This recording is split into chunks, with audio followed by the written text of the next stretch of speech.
जो सीआरपीसी 1973 में 191 पे था section transfer of application of the accused. जब कॉग्निजेंस मजिस्ट्रेट ले लेता है उसके बाद कॉग्निजेंस लेता है 190 में 3 कंडीशन होती है, मैंने आपको पहले बताया था।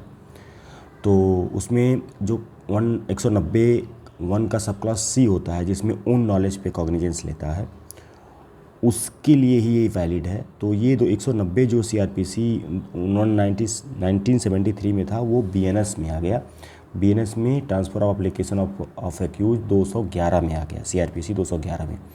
तो देखिए दिक्कत क्या है ना कि 20 सेक्शन ये बाउंस किया है, ठीक है। जो 190 में था इसमें 210 में हो गया, जो 211 में है वो पहले 191 में हुआ करता था।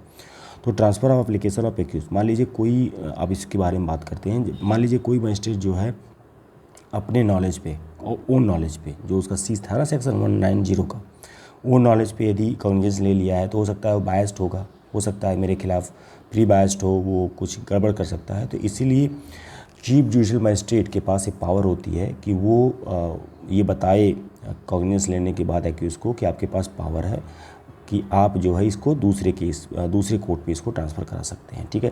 Case shall be transfer on such other magistrate as may specify CGM.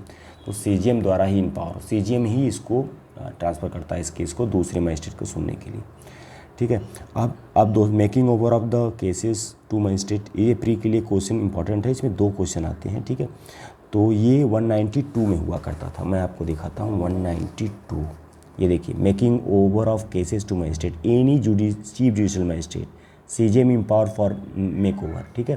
तो पहला क्वेश्चन आता है कि मेक ओवर किस सेक्शन में होता है, तो ये सेक्शन 212 में होता है। और ये आता है कि मेकिंग ओवर की पावर किसके पास है, तो ये सेम है 210, 211 और 212 में कोई चेंजेस नहीं हुए हैं। जो 191 और 192 पहले हुआ करता था, कोई भी चेंजेस नहीं इसमें। तो इसमें क्या है कि पहला सीजीएम इम्पावर करता है किसी को भी मेक ओवर के लिए दूसरे मजिस्ट्रेट को कॉग्निजेंस लेने के बाद। दूसरा 212 का सब क्लॉज 2 देखिए, any magistrate of first class GMFC भी इम्पावर है यदि वो जीएमएफसी सीजीएम के बिहाफ पे इम्पावर हो, ठीक है, मेक ओवर करने के लिए। तो अगर ये क्वेश्चन आए कि मेक ओवर कौन कर सकता है, तो ओनली सीजीएम नहीं कर सकता, जीएमएफसी फर्स्ट क्लास भी मेक ओवर कर सकता है यदि उसको इम्पावर मिली है सीजीएम के द्वारा कि आपको मेक ओवर करने की पावर है।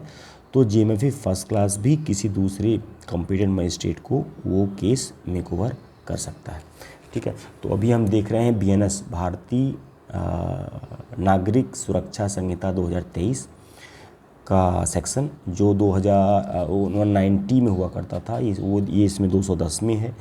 190 में 20 ऐड कर दीजिए, ठीक है। और जो चेंजेज हैं पहले के बेयर एक्ट और अभी के बेयर एक्ट में, वो भी चेंजेज मैं बताता चलूँगा आपको।